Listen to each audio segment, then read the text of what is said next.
Supreme കോടതിയുടെ ഇടപെടൽ ഉണ്ടായിട്ടും രാജ്യ തലസ്ഥാനത്ത് തെരുവ് നായ്ക്കളുടെ ആക്രമണത്തിന് യാതൊരു കുറവും ഉണ്ടായിട്ടില്ല. സംസ്ഥാനത്ത് തെരുവ് നായ്ക്കൾ പേടി കൂടാതെ നിരത്തിലൂടെ സഞ്ചരിക്കുകയാണ്. അപാലവൃത്തം ജനങ്ങളെ തെരുവ് നായ്ക്കൾ ആക്രമിക്കുകയും പരിക്കേൽപ്പിക്കുകയും നിത്യസംഭവമായിരിക്കുന്നു.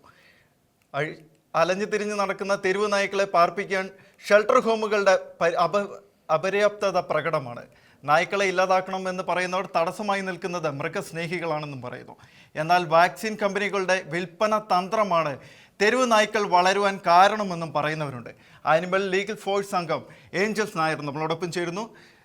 ശ്രീ ഏഞ്ചൽസ് നായർ, താങ്കൾക്ക് ഈ വിഷയത്തിൽ എന്താണ് നമ്മളോട് ഷെയർ ചെയ്യാനുള്ളത്? അത് നമ്മൾ വളരെ വർഷങ്ങളായിട്ട്, ഞാൻ ഏകദേശം ഒരു 10 വർഷത്തോളമായിട്ട് നമ്മൾ ഈ തെരുവുനായ വിഷയമായിട്ട് കോടതികളിൽ കയറി ഇറങ്ങിക്കൊണ്ടിരിക്കുന്ന ഒരു വ്യക്തിയാണ്.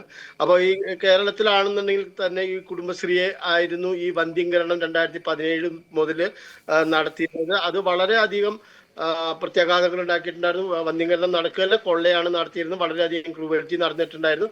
അപ്പൊ നമ്മൾ തന്നെയാണ് കോടതിയെ സമീപിച്ചത്, നിർത്തിക്കുമ്പോഴും നമ്മൾ അപ്പം തന്നെ കോടതിയിൽ ഒരു കാര്യം പറഞ്ഞിട്ടുണ്ട്. വളരെ കൃത്യമായിട്ടുള്ള ഒരു മാർഗരേഖ കോടതിയിൽ വച്ചതിന് ശേഷമാണ് ഇവരെ നിർത്തിച്ചിരിക്കുന്നത്. 2021 കേരള ഹൈക്കോടതിയിൽ നമ്മൾ ആ മാർഗരേഖ വച്ചിരിക്കുന്നത്. അത് ഓൾമോസ്റ്റ് അപ്രൂവ് ആവുകയും ചെയ്തു. അതായത് എല്ലാ പഞ്ചായത്തിലും എല്ലാ പഞ്ചായത്ത് തോറും ഒരു മൃഗാശുപത്രി ഉണ്ട്. അതുമായിട്ട് അറ്റാച്ച് ചെയ്ത് ഈ വന്ധ്യംകരണ പരിപാടി നടത്തുന്ന ഒരു പഞ്ചായത്തിലുള്ള നായകളെ അതിനകത്ത് തന്നെ വന്ധ്യംകരണം നടത്തി തീർക്കുക. അതാണ് അതിനകത്തുള്ള പ്രധാനപ്പെട്ട ഒരു കാര്യം. അങ്ങനെ ഈ കേരളത്തിലുള്ള എല്ലാ പഞ്ചായത്തുകളിലും, എല്ലാ മുനിസിപ്പാലിറ്റിയിലും, എല്ലാ കോർപ്പറേഷനിലും കോടതി ഉത്തരവും പ്രകാരം ഒരു മോണിറ്ററിംഗ് കമ്മിറ്റി ABC ചെയ്യണമെന്നുണ്ടെന്നുണ്ടെങ്കിൽ സെൻട്രൽ ഗവൺമെന്റ് റൂൾ അനുസരിച്ചിട്ട് അവിടെ ഒരു മോണിറ്ററിംഗ് കമ്മിറ്റി വേണം. അങ്ങനെ ഒരു മോണിറ്ററിംഗ് കമ്മിറ്റി ഉണ്ടാക്കുകയും ചെയ്തു. അതിനകത്ത് ഞാനുണ്ട് ഒരു മോണിറ്ററിംഗ് കമ്മിറ്റിയിൽ. ഇവിടെ ഞങ്ങളുടെ പഞ്ചായത്തിൽ എനിക്കറിയാവുന്ന പല പഞ്ചായത്തിലും എനിക്കറിയാവുന്ന കുറെ അധികം ആളുകളുണ്ട്.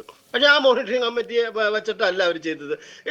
സംസ്ഥാന സർക്കാർ ജില്ലയിലെ 2 ബ്ലോക്കുകൾ വീതം എല്ലാ ജില്ലകളിലും തെരഞ്ഞെടുത്ത് അതാത് ജില്ലകളിൽ 2 ബ്ലോക്കുകളാണ് അന്ന് കോടതി ചോദിച്ചു, അതെന്താ ഈ 2 ബ്ലോക്ക് എന്ന് ചോദിക്കുമ്പോൾ അവർ പറയണേ അത് പരീക്ഷണം ഇതുവരെ തീർന്നിട്ടില്ല. 4 വർഷമായിട്ടും അവരുടെ പരീക്ഷണം തീർന്നിട്ടില്ല.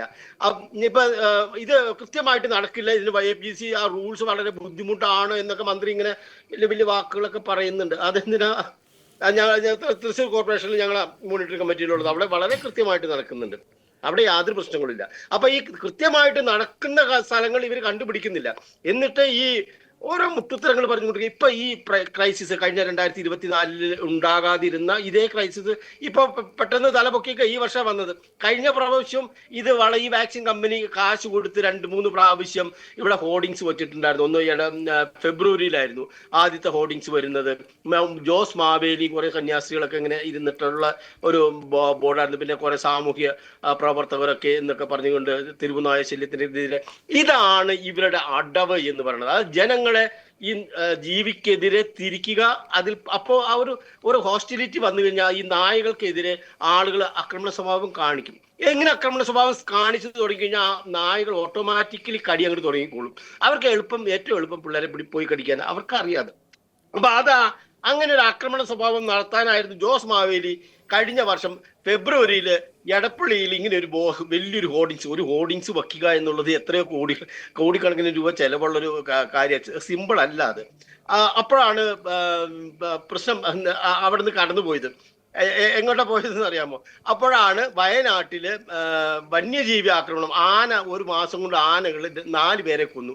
അപ്പൊ ഈ വിഷയം തണുത്തുപോയി. ഈ വിഷയം അപ്പൊ ഊതി പെരുപ്പിക്കാൻ പറ്റില്ല. അപ്പൊ ഇത് പട്ടിക അറിയില്ല എന്ന് ഓർക്കണം. അവിടെ വയനാട്ടില് വന്യജീവി ആക്രമണം തുടങ്ങിയിരിക്കുന്നു. ഇനി നമ്മുടെ ഈ നാടകം ഇവിടെ നടക്കില്ല എന്നുള്ള കാര്യം ഇവർക്ക് പട്ടിക അറിയില്ല. പക്ഷെ മനുഷ്യനറിയാം. ഇപ്പൊ കത്തിച്ച കത്തില്ലാന്ന്.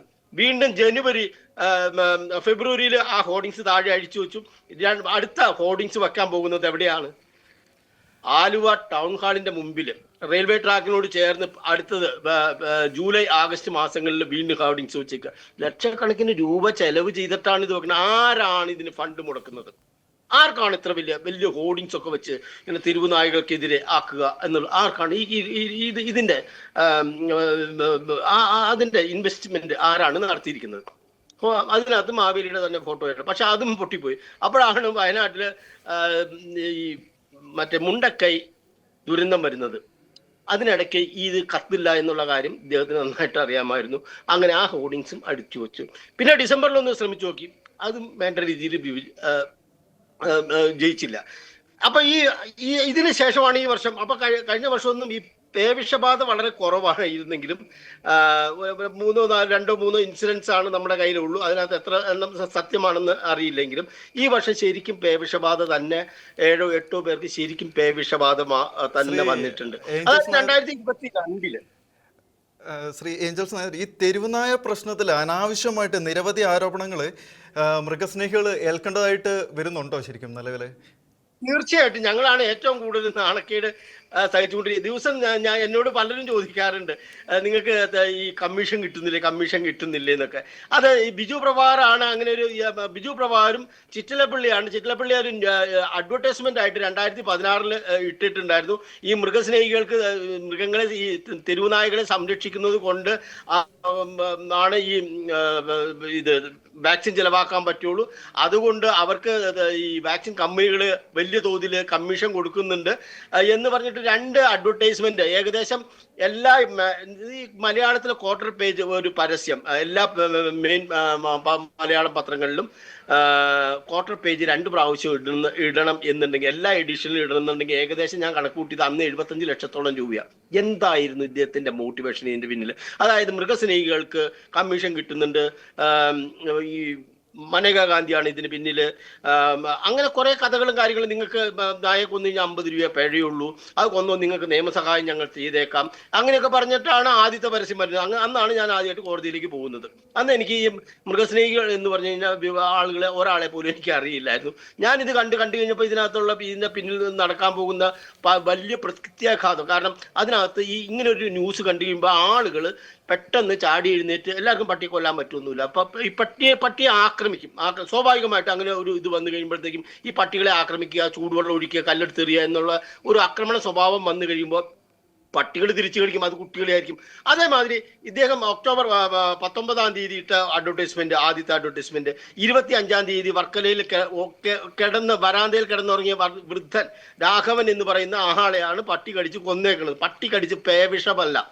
അങ്ങനെ 2 മാസത്തിനകം 2 പേരെ, ഒരു സീതമ്മ എന്ന് പറയുന്ന ആളെ വിഴിഞ്ഞെത്തും, അങ്ങനെ 2 പേരെ പട്ടി കടിച്ചു കൊന്ന് പേവിഷബാധ അല്ലാതെ അക്രമാസക്തമായിട്ട് അത് സഹി കെട്ടു. ആ മൃഗങ്ങള് ഈ ജീവി സഹി കെട്ടിട്ടാണ് ഇത് ചെയ്തിരിക്കുന്നത്. അതായത് ഈ വർക്കലയില് ഒരാളെ കൊന്നു, രാഘവൻ എന്ന് പറയുന്ന ആളെ കൊന്നതിന് ശേഷം 3-ാം തീയതി നവംബർ 3, ഒക്ടോബർ 19 ഫലം കണ്ടു. നവംബർ 3-ാം തീയതി ഇദ്ദേഹം അടുത്ത അഡ്വർടൈസ്മെന്റ് വീണ്ടും ഇടുകയാണ്. കാരണം വീണ്ടും ഈ ചോര കാണാൻ പറ്റും, ആളുകളെ കൊല്ലുന്നത് കാണാൻ പറ്റും എന്നുള്ളൊരു പ്രതീക്ഷയില്ല. ഞാൻ ഈ പറയുന്ന കാര്യങ്ങൾ ഞാൻ ഹൈക്കോടതിയിൽ വച്ചിരിക്കുന്നതാണ് കേട്ടോ. അപ്പൊ നിങ്ങൾ അതിനെക്കുറിച്ച് പേടിക്കണ്ട, എനിക്കെതിരെ ലിറ്റിഗേഷൻ അല്ല. ഞാനിത് ചിറ്റലപ്പള്ളിക്കെതിരെ അന്നത്തെ കേസ് അമെൻഡ് ചെയ്ത് വീണ്ടും വച്ചിരിക്കുന്ന കേസ് കാര്യമാണ്. അതുകൊണ്ട് ഇത് തുറന്നു പറയുന്നതിന് നമുക്ക് യാതൊരുവിധ ബുദ്ധിമുട്ടുമില്ല. ശരിയാണ്. വാക്സിൻ മാഫിയ ഈ മൃഗസ്നേഹികളുടെ തലയിലേക്ക് ഇട്ടുകൊടുത്തു. ഈ വാക്സിൻ മാഫിയ, ആ വാക്സിൻ മേടിക്കുന്നവനല്ലേ ഇതിന്റെയൊക്കെ കമ്മീഷൻ കിട്ടുള്ളൂ. അല്ലാതെ ഇപ്പൊ ട്രാൻസ്പോർട്ട് ബസ്സിന്റെ 10 എണ്ണം മേടിച്ചു കഴിഞ്ഞാൽ കമ്മീഷൻ കിട്ടുന്നത് ഓടിച്ചു കൊണ്ടിരുന്ന ഡ്രൈവർക്ക് കിട്ടുമോ? അത് വാങ്ങിക്കുന്ന പർച്ചേസ് ചെയ്യുന്ന ആൾക്കല്ലേ. ഇങ്ങനെ ഈ വാക്സിന്റെ പേരിൽ കമ്മീഷൻ കിട്ടുന്നു എന്ന പേരിൽ വളരെ അധികം നമ്മളെ മലയാളി സമൂഹം എന്ന് പറയുന്നത് വളരെ ഗല്ലിബിൾ ആയിട്ടുള്ള ഒരു സമൂഹമാണ്. അവരെ എന്ത് പറഞ്ഞു കഴിഞ്ഞിട്ടും പെട്ടെന്ന് വിശ്വസിപ്പിക്കുക എന്ന് പറഞ്ഞു കഴിഞ്ഞാൽ സത്യം മാത്രം പറയരുത്. എന്ത് വേണമെങ്കിലും ഇങ്ങനെയുള്ള കാര്യങ്ങൾ പറഞ്ഞു കഴിഞ്ഞാൽ അവർ പെട്ടെന്ന് അങ്ങനെ വിശ്വസിച്ചോളും. അതിപ്പോഴും വിശ്വസിച്ചുകൊണ്ട് ഏകദേശം കേരളത്തിലെ ഒരു 99% ആളുകൾ വിചാരിച്ചുകൊണ്ടിരിക്കുന്നത് ഈ വാക്സിൻ മാഫിയ ഇവർക്ക് ഭീകരമായിട്ടുള്ള കമ്മീഷൻ കൊടുത്തുകൊണ്ടിരിക്കുന്നുണ്ട്. അത് എങ്ങനെ കൊടുക്കാൻ പറ്റും? ഹെലികോപ്റ്ററിൽ ഇങ്ങനെ വിതരണം നടത്താനായിട്ട് പറ്റും, അല്ലെങ്കിൽ ഞങ്ങളൊക്കെ ഇങ്ങനെ ഓരോരുത്തരൊക്കെ പോയി സംരക്ഷിച്ച പട്ടി കടിക്കില്ല, ആക്രമിക്കണം, അന്നല്ല പട്ടി കടിക്കുള്ളൂ, അപ്പോഴാണ് വാക്സിൻ ചെലവാകുള്ളൂ. ഞങ്ങളെ ആരും പട്ടി കടിക്കുന്നില്ല. അതെ, സംഭവം ശരിയാണ്. പക്ഷേ നമുക്ക് ഈ ഒരു പ്രശ്നത്തിനൊരു സൊല്യൂഷൻ കാണുക എന്നുള്ളത് എല്ലാവർക്കും അത്യാവശ്യമായിട്ടുള്ളൊരു കാര്യമാണല്ലോ. അതിപ്പോൾ ഏത് മൃഗമായാലും, പട്ടിയായാലും ശരി, കടുവയായാലും ശരി, മനുഷ്യനെ ആക്രമിക്കുന്ന ഒരു സിറ്റുവേഷനിലേക്ക് വന്നു കഴിയുമ്പോൾ അത് സമൂഹത്തിൽ ഒരു ഇടപെടൽ ഉണ്ടാക്കുക, അല്ലെങ്കിൽ അതിനൊരു സൊല്യൂഷൻ കാണുക എന്നുള്ളത് ഒരു അത്യാവശ്യമായിട്ടുള്ള കാര്യം തന്നെയാണല്ലോ. അപ്പോൾ അതിനെന്തെങ്കിലും നിർദ്ദേശങ്ങൾ ഒരു മൃഗസ്നേഹി എന്നുള്ള നിലയിൽ താങ്കൾക്ക് എന്തെങ്കിലും നിർദ്ദേശങ്ങൾ മുന്നോട്ട് വെക്കാനുണ്ടോ? അല്ല, നമ്മൾ ഇതിനകത്ത് നിങ്ങൾ കാണുമ്പോൾ അതാണ് ഇതിനകത്തുള്ള ഒരു സൈക്കോളജിക്കൽ അറ്റാക്ക് എന്ന് പറയുന്നത്. നിങ്ങൾ ആ ഫൈനൽ സ്റ്റേജ് മാത്രം, അതിന്റെ പിന്നിൽ എന്താണ്, പിന്നാമ്പുറം ഒരു പട്ടി ആക്രമിച്ചു എന്ന് പറയുമ്പോൾ അതിന്റെ പിന്നിൽ എന്താണ് സംഭവിച്ചിരിക്കുന്നത് ചില മേഖലകളിലുള്ളൂ. ഈ പട്ടികളെ കൂടുതലായിട്ട് ആക്രമിക്കുന്ന സ്ഥലങ്ങളിൽ മാത്രമാണ് ഈ പട്ടിയുടെ അക്രമാസക്തമാകുന്നുള്ളൂ. അപ്പൊ ഈ നമ്മൾ കാണുമ്പോൾ ഒരു വിഷ്വല് സാധാരണ രീതിയിൽ അല്ലെങ്കിൽ ഒരു ന്യൂസ് വരുമ്പോൾ പട്ടി അക്രമാസക്ത കുട്ടിയെ കടിച്ചു, ഒരാളുടെ പിന്നാലെ ഓടിപ്പോയി കടിച്ചു. ഞങ്ങളുടെ പഞ്ചായത്തിൽ നിങ്ങൾ വാ, ഞങ്ങളുടെ പഞ്ചായത്തിൽ പട്ടി ആരും കടിക്കുന്നില്ല. അവിടെയാണ് ഏറ്റവും കൂടുതൽ പട്ടിയുള്ള ഒരു പഞ്ചായത്താണ് ഞങ്ങളുടെ പഞ്ചായത്ത്. ഇവിടെ ആർക്കും അതിന് നേരമില്ല. പട്ടിയുടെ പുറം എല്ലാവർക്കും നല്ല ജോലിയും കാര്യങ്ങളൊക്കെ ഉണ്ട്. വെറുതെ കുത്തിയിരിക്കുന്ന കുറേ ആളുകളുള്ള ചില ഏരിയകളുണ്ട്. അവിടെയാണ് ഈ പ്രശ്നങ്ങൾ ഉണ്ടാകുന്നത്. ഇപ്പൊ തൃശ്ശൂർ കോർപ്പറേഷനിൽ ഞങ്ങൾ 2 FIR ഇടുകയാണ് ചെയ്തത്. അതായത് പട്ടിക്ക് തീറ്റ കൊടുക്കുന്നവരെ തടഞ്ഞതിന്. പട്ടിക്ക് തീറ്റ കൊടുക്കാതിരുന്നു കഴിഞ്ഞാൽ പട്ടി അക്രമാസക്തമാകും. കാരണം അവർ വയലന്റ് ആവും. അത് മനുഷ്യരെ ആയിരിക്കില്ല, അത് ഈ കോഴി, താറാവ് അങ്ങനെയുള്ള ജീവികളായിരിക്കും പിടിച്ച് തിന്നാൻ പോകണം. അക്രമാസക്തമാക്കുക, അതാ ഇപ്പൊ വലിയൊരു അജണ്ട നടപ്പാക്കുന്നുണ്ട്. പട്ടിക്ക് തീറ്റ കൊടുക്കരുത് എന്ന് പറഞ്ഞു കഴിഞ്ഞിട്ട് അങ്ങനെ തീറ്റ കൊടുക്കാൻ പോയ 2 പേരെ തടഞ്ഞതിന് ഞങ്ങൾ തൃശ്ശൂർ കോർപ്പറേഷനകത്ത് 2 FIR ഇട്ടു. അപ്പൊ ഈ അക്രമാസക്തമാക്കാതിരിക്കുക എന്നുള്ളതാണ് പ്രധാന വഴി. വന്ധ്യംകരണം ചെയ്യുക എന്നുള്ളതാണ് അടുത്ത വഴി. മൂന്നാമത്തെ വഴി ഈ പെറ്റ് ഷോപ്പുകളും ബേഡേഴ്സിനെയും നിരോധിക്കുക എന്നുള്ളതാണ്. പൂർണ്ണമായിട്ട് നിരോധിക്കണം. എന്തുകൊണ്ട് ഈ ഗവൺമെന്റ് അത് ചെയ്യുന്നില്ല? അല്ലെങ്കിൽ നമ്മളെ പോലെ ആരെങ്കിലും ഈ ഇങ്ങനെയുള്ള കാര്യങ്ങളിൽ എന്ത് സൊല്യൂഷനാണ് വേണ്ടത് എന്ന് ഇവർ വലിയ വലിയ കമ്മിറ്റികളും കാര്യങ്ങളൊക്കെ ഉണ്ടാക്കുന്നുണ്ടല്ലോ. ഞാനാണ് ഇവിടെ ഏറ്റവും സീനിയർ മോസ്റ്റ് ആയിട്ട് നിൽക്കുന്നത്. ഏറ്റവും കൂടുതൽ കേസുകൾ ഇതിനു വേണ്ടിയിട്ട് ചെയ്തിട്ടുള്ള പല കാര്യങ്ങളും കോടതിയിൽ അവതരിപ്പിച്ചിട്ടുള്ളത് വന്യജീവി കാര്യങ്ങളിലൊക്കെ ആണെന്നുണ്ടെങ്കിലും എന്നെ ഇന്നേ വരെ ഒരു കാര്യത്തിലും ഒരു ഗവൺമെന്റിന്റെ പ്രതിനിധിയോ അല്ലെങ്കിൽ ഇപ്പൊ നിങ്ങളാണ് ഇപ്പൊ ആദ്യമായിട്ട് ഇങ്ങനെ ഒരു സൊല്യൂഷൻ ചോദിച്ചേക്കുന്നത്. അല്ലെങ്കിൽ എന്നെ നാണം കടത്താൻ വേണ്ടിയിട്ട് ചില ചാനൽ ചർച്ചയിലൊക്കെ വിളിക്കാറുണ്ട്. എൻ്റെ മൈക്കിന്റെ വോളിയം കുറച്ച് വെക്കുക, എന്നെ കൊണ്ട് സംസാരിപ്പിക്കാതിരിക്കാൻ ശ്രമിക്കുക. എന്തിനാണ് എന്നെ കൊണ്ട് സംസാരിപ്പിക്കാതിരിക്കുക? ഞാൻ തെറിയൊന്നും അല്ലല്ലോ പറയുന്നത്, ഞാൻ മാന്യമായിട്ടുള്ള കാര്യങ്ങളല്ലേ പറയുന്നത്. എന്തുകൊണ്ട് എൻ്റെ വോയിസ് പുറത്ത് വരരുത് എന്ന് ആർക്കാണ് അതിന്റെ അജണ്ട നടപ്പാക്കുന്നത്?